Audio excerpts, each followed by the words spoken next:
ఈ ఉదయకాల సమయంలో మనం దేవుని పాద సన్నిధికి రావడానికి దేవుడు మనకు మంచి అవకాశం ఇచ్చినందుకు నేను దేవునికి కృతజ్ఞతాస్తుతులు చెల్లిస్తూ ఉన్నాను. రండి ఈరోజు వాక్య ధ్యానం కొరకు 107వ కీర్తన 22వ వచనమును చదువుకుందాం. వారు కృతజ్ఞత అర్పణలు చెల్లించుదురుగాక, ఉత్సాహధ్వనితో ఆయన కార్యములను ప్రకటించుదురుగాక. సర్వశక్తిమంతుడైన దేవుడు ఇశ్రాయేలు ప్రజలకు బలులు అర్పించే విషయంలో ధర్మశాస్త్రం ఇచ్చి ఉన్నాడు. అయితే బలి అర్పించే వ్యక్తి ఎదుట ఎంతో స్పష్టంగా కొన్ని నియమాలను మరి కొన్ని షరతులను కూడా దేవుడు పెట్టి ఉన్నాడు. గనక ఆ బలి అర్పించే ఆ వ్యక్తి ప్రతి పరిస్థితిలోనూ దేవుడు పెట్టి ఉన్న ఆ నియమాలను మాత్రమే, ఆ షరతులను మాత్రమే ఖచ్చితముగా అనుసరించాల్సిందే. ఆ వ్యక్తి తనకు నచ్చినట్టుగా గాని తన కోరిక చొప్పున గాని దేనినైనా తెచ్చి బలిగా అర్పించవలదు, లేక అర్పించకూడదు కూడా. ఏ స్థలంలో బలి అర్పించబడవలెనో, ఏ బలికి ఏ వస్తువు కావాలెనో, బలి అర్పించినప్పుడు మధ్యవర్తిగా ఎవరు ఉండవలెనో అనే ఈ విషయాలన్నింటినీ కూడా ప్రతి కోణంలో సర్వశక్తిమంతుడైన దేవుడు నిశ్చయముగా నిర్ణయించి ఉన్నాడు. ఒక వ్యక్తి బలిని తెచ్చినప్పుడు ఆ వ్యక్తి కొన్ని షరతులను అనుసరించవలసి ఉంటుంది. అవేవనగా, బలి అర్పించే వ్యక్తియే స్వయాన దేవుని సన్నిధికి రావలెను. మరి అతని స్థానంలో బలిని అర్పించుటకు మరొకరిని, అంటే వేరొకరిని ఎవరిని కూడా పంపించకూడదు.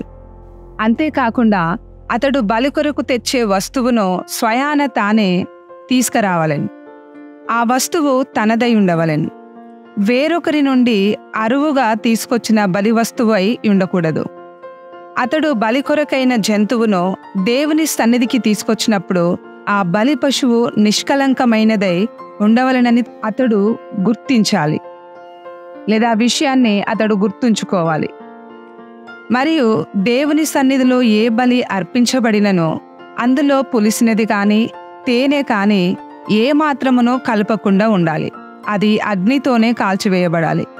ఎందుకంటే పులిసినది తప్పుడు బోధను చూపిస్తుంది. అయితే ఈ అంశాన్ని మనము తర్వాత చూసుకుందాం. కానీ ఉప్పును ప్రతి బలిలో ఉపయోగించడం అనేది జరుగుతుంది. ఎందుకంటే ఉప్పు కొన్ని లక్షణాలను కలిగి ఉన్నది. అవేంటంటే, ఉప్పు కుళ్ళిపోకుండా కాపాడుతుంది, ఉప్పు అగ్నిని కూడా సహిస్తుంది. నేరస్తుడైన ఒక వ్యక్తి ఏ పశువును పడితే ఆ పశువును బలి కొరకు తీసుకొని రాకూడదు. కానీ దేవుడు ఏ బలి పశువును తీసుకురమ్మని ఆజ్ఞాపించునో కేవలం ఆ వ్యక్తి ఆ పశువును మాత్రమే బలి కొరకు తీసుకొని రావాలి. ఈ విధముగా ఎద్దు గాని, గొర్రె గాని, మేక గాని, అలాగే పక్షులలో చూచినట్లయితే తెల్లగువ్వ లేదంటే పావురపు పిల్లను తీసుకొని రావాలి. ఈ విధముగానే బలి అర్పించవలెను. ఆ స్వచ్ఛత ఆచారాల చొప్పున బలి ఎవరు అర్పించుతారంటే, పైన ముందే మనం చెప్పుకున్నట్టుగా పశువులలోనివి కాకుండా, ఒకవేళ ఈ బలి అర్పించే వ్యక్తి చాలా పేదవాడు అయితేనే ఆ పక్షులను అర్పించవచ్చు. మరి ఈ పక్షుల విషయంలో చూచినప్పుడు వాటి వయసు గాని, అది మగదా లేక ఆడదా అనే దాని గురించి ఎటువంటి నిబంధనలు అనేవి లేవు. ఆ విధముగా దేవుడు పెట్టలేదు. కానీ పస్కా బలి, అపరాధ బలి, దహన బలి, ఇంకా మిగతా బలుల విషయంలోనైతే బలి పశువు మగదై ఉండవలెనని ఎంతో స్పష్టంగా చెప్పబడి ఉన్నది. ఇంకా కొన్ని బలుల విషయంలో ఆడ పశువును గాని మగ పశువును గాని బలిగా అర్పించుటకు అనుమతించబడింది.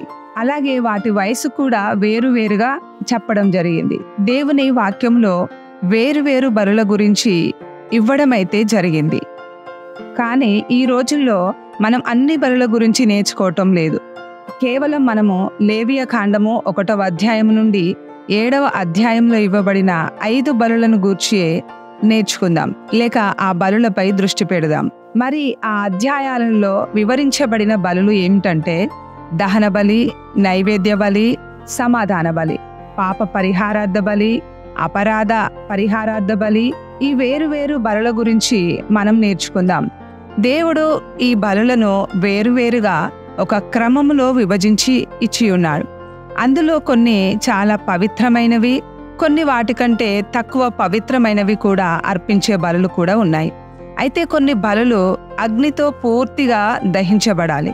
అవి ఈ విధమైన బలులు: అపరాధ బలి, పాప పరిహారార్థ బలి, మరియు ఇంకా కొన్ని బలులు ఈ విధముగా అగ్నితో పూర్తిగా కాల్చబడే బలులై ఉన్నాయి. అందులో నుండి అందరి కొరకు అర్పించే సమాధాన బలిని అత్యంత పవిత్రమైన బలిగా పరిగణించడం జరిగింది. మరియు ఈ అత్యంత పవిత్రమైన బలిని పవిత్ర స్థలంలోనే అర్పించవచ్చు లేక అర్పించబడేది. మరి అన్ని బలులకు సంబంధించిన నియమం ఏమిటంటే, బలిని అర్పించిన తర్వాత వాటి మాంసము బలిపీఠం మీద మరుసటి రోజు ఉదయం వరకు కాలుచున్నప్పటికీ సూర్యుడస్తమించడానికి ముందే బలికి సంబంధించిన వస్తువులన్నింటినీ కూడా తీసుకొని రావాలి. అది మరి ఒక నియమమై ఉన్నది. మరి ఈ వ్యక్తి బలిని తెచ్చినప్పుడు ఆ బలి యొక్క పరిచర్యలో పూర్తిగా బాలిభాగస్తుడు కావాలి. అతడు జంతువు మీద తన చేతులుంచాలి. ఆ జంతువును వధించుటకు, ఖండించుటకు సహాయము చేయాలి. చర్మాన్ని ఒలిచి లేక తొలగించి ముక్కలుగా చేయాలి. మరి వాటి అంతర్గత భాగాలను కూడా చాలా శుభ్రంగా కడగాలి.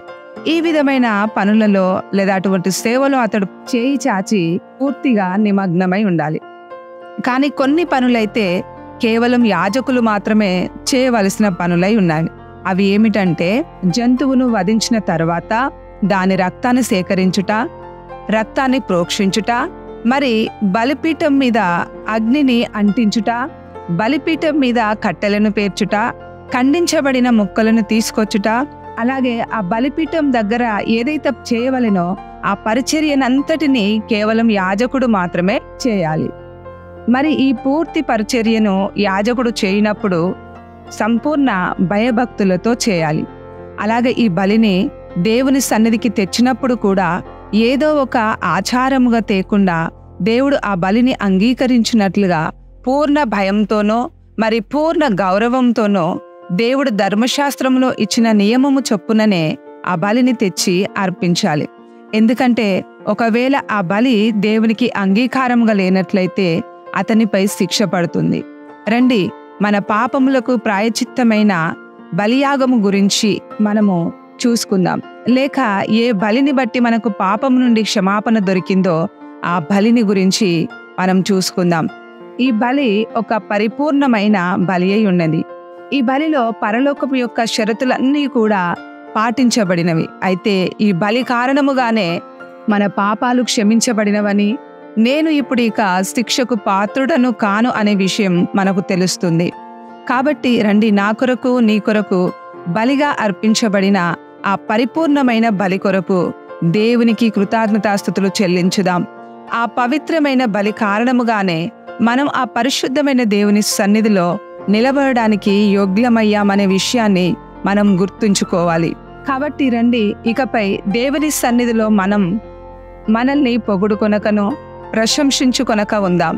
మనలో మనం గర్వపడక దేవుని ఎదుట దీనులమై సమస్త మహిమను, గౌరవమును కేవలం దేవునికే చెల్లించుదాం. మరి ఈ గొప్ప బలియాగం కోసం దేవునికి కృతజ్ఞతలు చెల్లించుదాం. రండి, మనం ప్రార్థన చేసుకుందాం.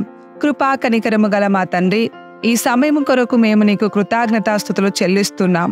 నీ వాక్యం ద్వారా ఈ బలుల గురించి మేము నేర్చుకుంటున్నప్పుడు ప్రభువా, పాత నిబంధనలో ఎన్నో షరతులు ఉన్నాయి. మరి ఆ షరతులన్నీ నీలో నెరవేర్చబడ్డాయి. మా కోసం పరిపూర్ణమైన బలిగాను, మరి పరలోకానికి అంగీకార యోగ్యమైన బలిగా నీవు అర్పించబడినందున మేము మా పాపముల నుండి విముక్తి చెంది ఉన్నాం. ప్రభువా, నీ ఉన్నత ప్రేమకై నీకు వందనాలు. ప్రభువా, ఎన్నడూ కూడా గర్వించుటకు మేము అవకాశమునివ్వక ఎల్లప్పుడూ దీనులమై ఉంటూ నీ నామ మహిమార్థము జీవించున్నట్లు మాకు సహాయము చేయమని యేసుక్రీస్తు మధురమైన నామములో అడుగుచున్నాము తండ్రి. ఆమెన్. రండి, ఈ రోజుల్లో ప్రభు రాకడ సమీపిస్తుండగా యేసుక్రీస్తు సిలువలో పడిన ఆ వేదనను, ఆ బాధను అర్థం చేసుకుందాం. పరలోకము ఆ బలిని అంగీకరించినందున మన పాపములు క్షమించబడినవి గనుక ఆ బలియాగమును అర్థం చేసుకుందాం. రండి, ఈ రోజులలో దేవుని సంతోషపరిచే జీవితాన్ని మనం జీవించుదాం.